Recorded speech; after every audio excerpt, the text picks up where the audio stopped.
Welcome to Kenton Teaches. Enjoy the video. You begin by confirming your Apple ID is active on the iPhone and that iCloud is enabled. This ensures passwords can sync.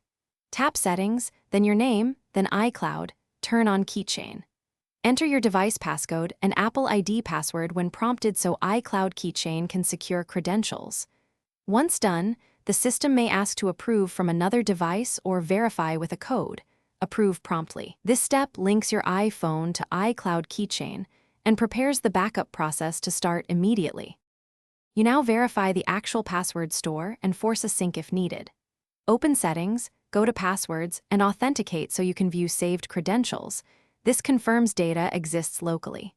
Then return to iCloud Keychain and check that Keychain is enabled and iCloud storage isn't full. This is why some passwords won't back up. If syncing stalls, toggle Keychain off and on to force rootload. Make sure you re-enter your Apple ID when asked. This triggers iCloud to upload the passwords securely. Finish by confirming the sync on another Apple device or checking password access where supported. A successful sync means you're backed up. If passwords fail to appear, update iOS, ensure two-factor authentication approvals are completed, and sign out and back into iCloud only as a last resort. Make sure you have enough iCloud storage. Low space can block uploads. One key troubleshooting tip: if sync stalls, reboot the iPhone and reapprove the device from your Apple ID security prompts. That usually resolves lingering issues.